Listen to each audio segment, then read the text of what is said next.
I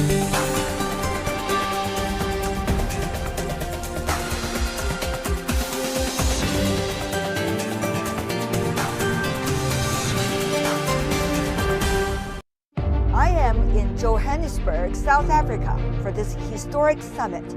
Emerging economies meeting the African continent, the global South making their voices heard. On site, I bring you the much discussed ideas, behind the scene insights, and urgently needed conversations. BRICS Summit 2023. Join me, join the global South.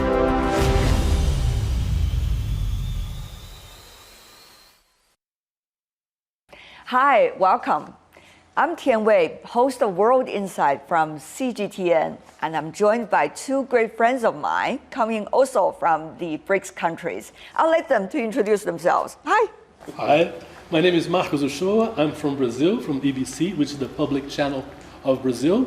And of course, we have another host because he's at home. Yes, this is home for me. I'm Peter Ndoro. And I work in radio with the SABC's Channel Africa, but I also work in television with the BRICS Africa TV. We've just started a new channel specifically focused on BRICS. I'm pretty excited about it. Yeah, absolutely excited. This is like my first trip to Johannesburg, but certainly already very refreshing in terms of my earlier understanding through media reports about Joburg vis-a-vis what I saw today. And this is what I find fascinating, isn't it? How the media generally portrays certain countries, and we have impressions. I had the same experience when I arrived in China the very first time. You have these images that you see through films and so on and so forth, and then when you arrive, it's a whole new world. Indeed. Yeah, Brazil in a way is carnival and football. We are a lot more than that. All these stereotypes portraying of a country. So it's great to be here so we can really talk and meet and really change and exchange more of ideas. Let's talk about the BRICS first of all. We're here. Let's do the job. So it is going to be about a great grand occasion for the BRICS economies, together with many others from the African continent. So Peter, I'm sure he has a lot of thought about this because you're running a show on the issue. So tell me more about what is the expectation of the media here?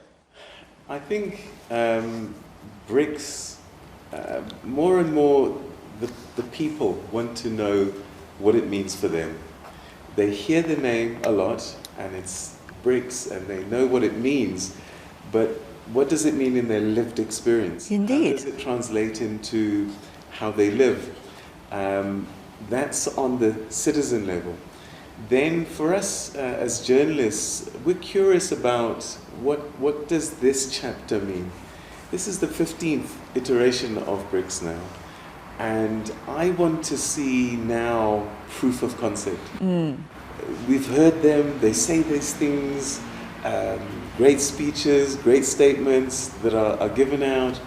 I want to see practically how BRICS is working and how it can change and how it is changing. Now we're hearing talks about BRICS Plus. And where does that put Africa? Because up until now, South Africa has almost been the ambassador for the continent. And it's quite a responsibility because there's competition within the continent. Like everywhere. And then to now have South Africa as this single voice, almost like these G20 meetings where South Africa again goes and sits there and is regarded as the voice of the continent, which I don't think is fair because there are huge economies on the continent. So BRICS Plus will be a great thing for South Africa because it doesn't then have the, I don't want to use the word burden, but the sole responsibility of being the African voice. And I'd like to hear what the other African countries have to say about a BRICS Plus and where it fits in. That's a fascinating point, isn't it? We're going to hear a lot of diversified voices coming from the African continent. But this is a very ambitious, likely to be a historic summit for the BRICS. Yeah, definitely. I think for Brazil, in a way, we have the same problem in representing Latin America in a way. But in a way, Brazil, even we speak Portuguese, and most of Latin America speaks Spanish, so there's a big difference of a culture as well. And I think culturally, it's interesting to be part of BRICS, because Brazil is part of a little bit of the Western world, and we were always looking to America or to Europe, and BRICS showed us another world. And it's showing a lot more, that we need more of this world, and not only economically, but I think we need to learn more of what's happening in Africa, and what's happening in Asia, and in what's India, what's China, what's South Africa, and many other countries that eventually will come to BRICS as well. So I think it's a great opportunity, and President Lula particularly, I think, is very keen on opening up the world and talking more among ourselves. As you were saying, we need to talk directly, and I think that's the focus of Lula, is a lot more of this directness between our countries, to help each other, not only in terms of the economy. How can we take great advantage of this opportunity that the Global South will be able to speak in a bigger voice and more quality voice? Yeah, I mean, for me, Africa's 54 countries. So even before we get to the idea that we're joining another grouping, which is BRICS Plus, we still have to deal with the questions and the issues of the continent amongst ourselves. And then what is that voice then that we take to a bigger grouping such as BRICS? So I'll be fascinated to see, is there a common position on the continent about what BRICS should do and can do? Because we deal with Lusophone, Francophone, Anglophone, and then there's the local languages and local cultures, which are very different. So how does BRICS Plus help the continent, and how do we interpret the BRICS Plus going forward? I'll be curious to hear what the African delegates have to say and how they view BRICS actually. You know, the consensus building is really what you're talking about.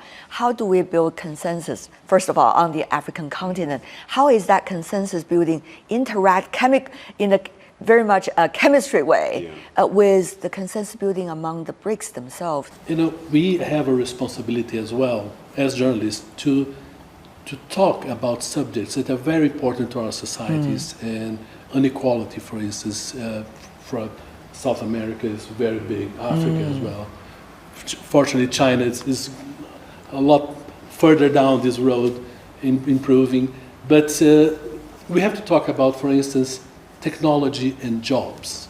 You have a problem with this for young people. We have the same problem. You have the same problem. We have to talk about the environment, climate change. You know, I find, for instance, that now it's an avoidable subject. You know, we had this meeting, this summit for the Amazon countries and the two Congos in Indonesia, countries that have still tropical forests, and we have to do something about it. And I find that the country that has the clout and the power to do it really is China. Because, you know, what you did in the past decades was so quick to change the lives of so many people, and we need a power that can say we have to stop and we have to change and we have to do it quickly. And I don't see America can do this. The American government is too tied with business interests. So I find that Chinese people and China's government has the power to lead this change in terms of the environment. I think BRICS is a way, has to talk about that as well.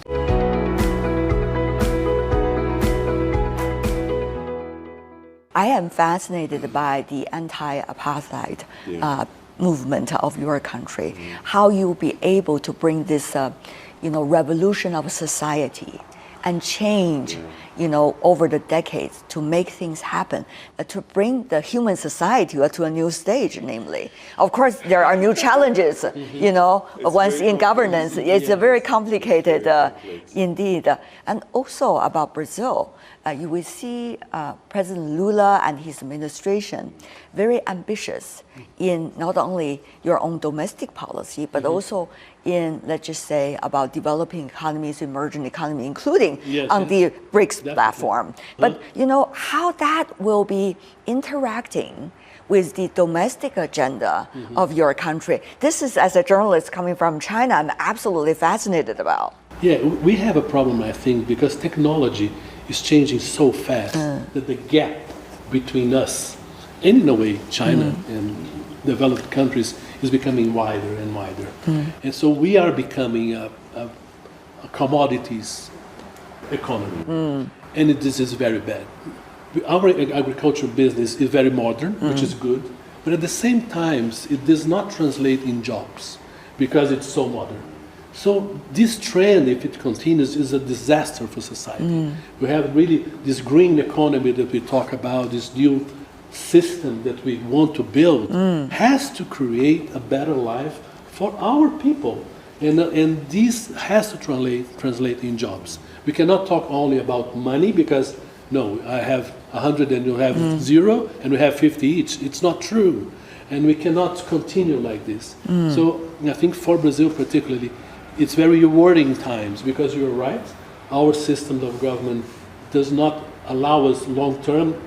Mid-term would be better. Long-term, it's a dream, but it's very difficult. So there's this instability because our people suffer so much from poverty that they are impatient, and rightly so. And for us, I think the big word is inequality.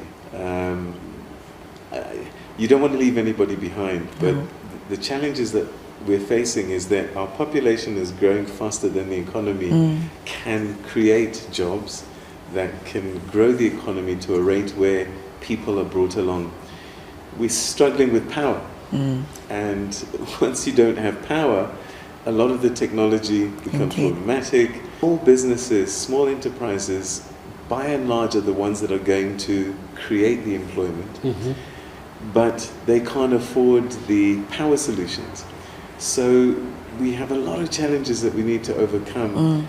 But sadly, we're not doing quick enough. And so as a result, the inequality is growing faster and faster. And so that rainbow nation that you talked about, that story now is very different because a certain racial grouping, a certain class is prospering in this new South Africa, and those that are getting left behind are getting poorer and poorer. And so it's a difficult story, and I wish we could find a Chinese way to solve this, because when I hear that 600, 700 million people have been brought out of poverty, we have a small population in comparison, but our problem is bigger. And how do we solve that? Having said that, though, there seems to be some kind of solution that many are inspiring about. That is, how can we complement one another, especially when we are facing with different sets of challenges. You talk about that, right? For example, the technologies, for example, different governance styles, for example, inequality. How can we build out of challenges? At this point, a global supply chain very much disrupted, and especially after the global pandemic. So you got commodities among our economies. We've also got huge markets. We got young population, great for labor for the future. Meanwhile, we also have people that are vibrant, discussing about what is the best way forward among all our economies. Can we put all of those things together? The average age of an African is 19.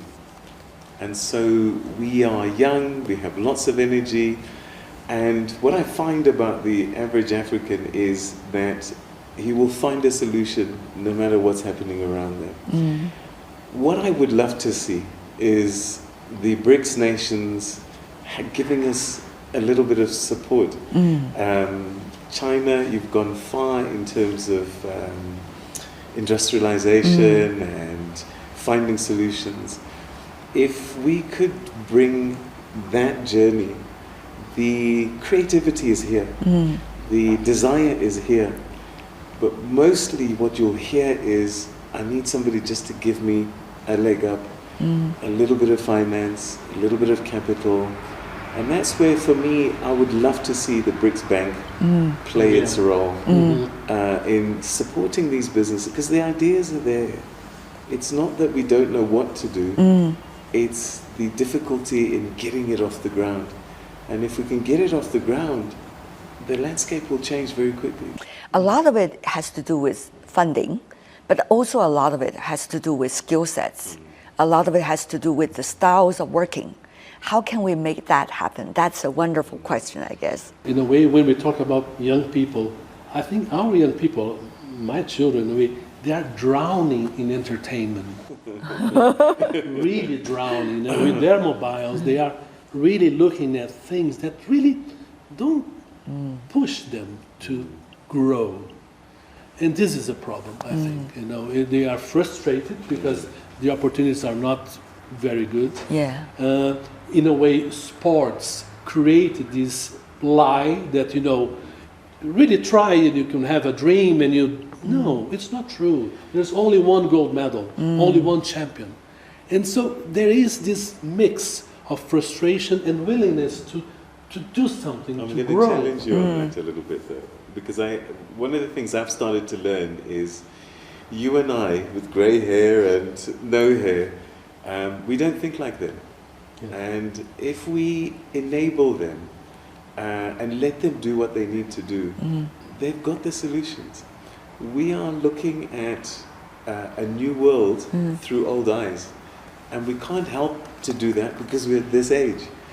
These young people, you may see it as entertainment, but the people who are producing content on Instagram and YouTube and so on and so forth, that is an entire economy. Yes, definitely. That is an entire world. Indeed. And what we should be doing is saying, what do you need for you to do what you need to do?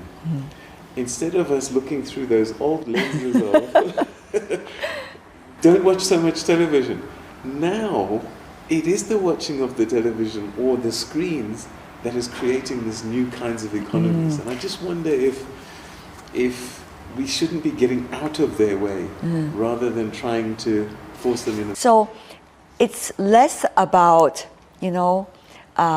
being polite and timid. And this generation is bringing a lot of vitality and energy into the overall process. So that's something very eye-opening for me. Definitely, that's what, when you began, you're talking, we need to talk more directly between us. Indeed. More about culture, not only about politics. Yeah. And that's what you're saying as well. So also about Brazil. And the young people in Brazil were so vibrant and active in those issues at the time when those issues were not the priority, not like today. Everybody's talking about climate change. So how we are going to bring all these energies into real policy making, implementation of policy making. You guys can carry on doing what you do. We're going to get on with it. If BRICS is to succeed, it has to start looking younger than it's looking right now. About bringing vitality into the discussion. We're not saying the politicians are not without vitality, but rather how can we bring in more consensus even among our societies into the high and top discussions going on at the leaders meeting. I guess that's some of the things these mechanisms need to work out. Yeah, people need to participate more. Yeah. But as you said, but also consensus, because they're not really, the channels are blocked for their participation, and so they go, they come, they talk, and nothing really happens. But that is with one important condition, that is the public is well informed. Only when they are well informed, they will be able to come to the discussion with real opinions and real way forward. That's the job of the media, isn't it? Yeah, and for me, what I'm finding more and more is where do you tell those stories? Yes, and how do you tell those stories? And that's become a fascinating journey for me. You grow up on the typewriter. Yeah, definitely. Graduated to the computer. You sit in front of a camera, you tell the story, and yet these young people, my daughter's never bought a newspaper in her life. And now they consume news in a completely different way.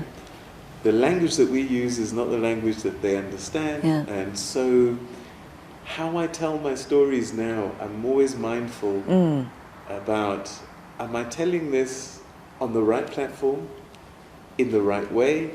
I can sit in front of the camera and speak to what I think is an audience, but it's only when it lands on YouTube or TikTok or That gets the power of platforms talking about it. Yeah. And So it's changed the journalism, though, hasn't it? yeah, a lot. tremendously.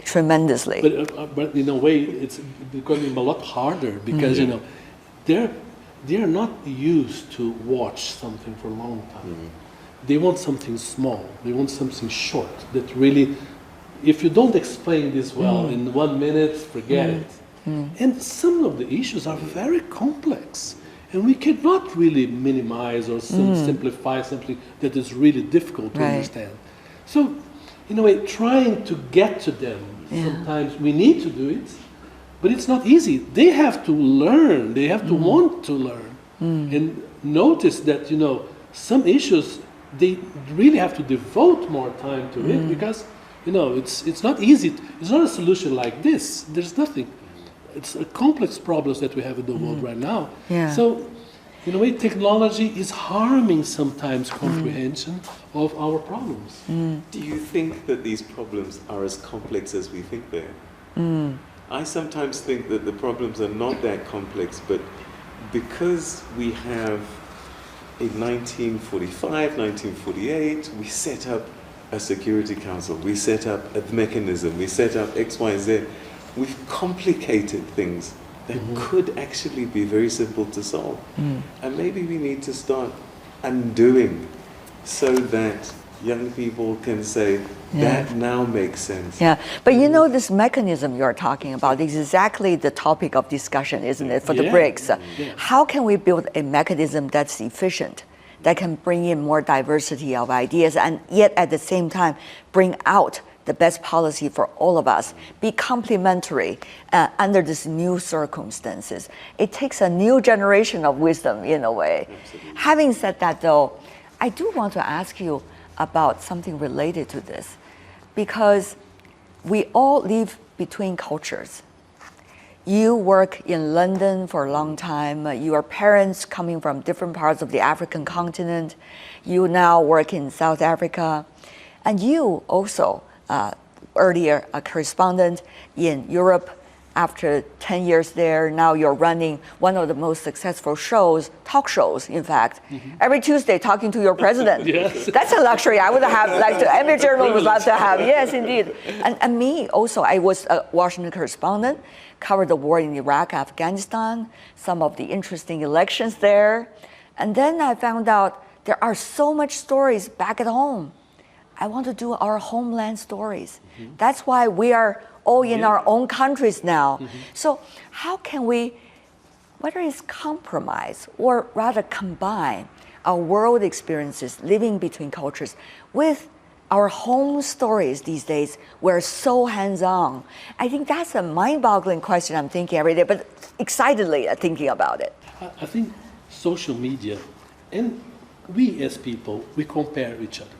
We compare ourselves to our neighbors, to our brothers and sisters, all the time. So what we have and experience is exactly, we have been to the world and we saw many different things. So this was good, this was not so good. So we can really learn and then show to our people, there's a good idea that we could have it. And then we can mimic, and as I said, we could copy and paste a lot of things that are going well. This is, I think, our role as journalists as well, to show good things, not only bad things. Sometimes journalists can be very negative.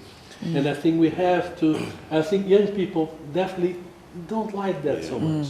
For me, I think the important message, particularly for young Africans, is to get them to believe that they are good, excellent, and can contribute original thoughts and ideas on a global platform. The continent has taught us sadly, because of colonization and whatever it is, we constantly believe that it's bigger and better out there. And what we need to be doing as journalists, I think, is because we've been out there and we competed and we sat in those studios and we did all of those things, and they're not different, and we've excelled. And so I want, through our work, to teach the young man, young girl, that you are as good as anybody else on the planet. Take your idea. Be proud. Be proud, and don't look to the West. Don't look and say, oh, I have to make it in America. No, you can make it here. America will catch up with you, not the other way around. And I just want to give through our work, a sense of self-belief and confidence. You don't have to go to America, you don't have to go to London. You can do amazing things from here, because a lot of what you're doing, they're going to copy. Right. They're going to try and follow us if we believe in our project. Come to think about it, the stories that we are reading over the past decades, many of those stories are coming from, quote unquote, the West. I hate to use that general term, but that's how things worked then. Yeah, immediately. Yet now, there are so much diversities in our world. For example, from South Africa, this is an eye-opening process for me, only being here for 48 hours. Also, when I covered the climate change conference in Rio, only 3 days, but it's making me a very different person when it comes to Brazilian stories. So the thing is, how can we be inspiring for one another? How can we be each other's sources? How can we bring our stories closer to your home and make sure that the public could trust? I think that's pretty much a test for all of us in a way, Marcos. Yeah, it's a challenge really to have BRICS, because we have such a different cultures. Indeed, But, but that's the fascinating, incredible exactly. It's fascinating because we really can see something that we could never see being stuck with our sides. So I think believe that BRICS, that one of the best part of BRICS is really this opening our eyes to different ways of thinking and different opportunities. I would love for us to share more content. I would love to see more Brazilian programming on my screens at home. I would love to see more Chinese books translated into English in my libraries. And then we can start to get an understanding. Actually, do you know what? We're not that different. No! Our languages may be different, but our hopes, ambitions, desires are the same. And once we get to that point, it's much easier and much quicker to start to do things together. Because we just want to be happy. We just want to have a job. We just want to be secure. Family, friends. All the same.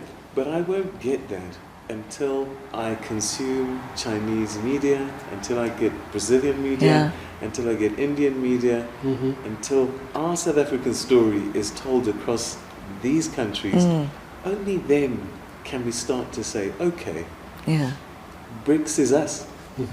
It may look Chinese in parts, it may look Brazilian in parts, but it is actually us. You know, gentlemen, it's really the time that we look at one another directly in the eyes. That's So thank you so much, Marcos. Thank you very much. Thank you so much, Thank you. Peter.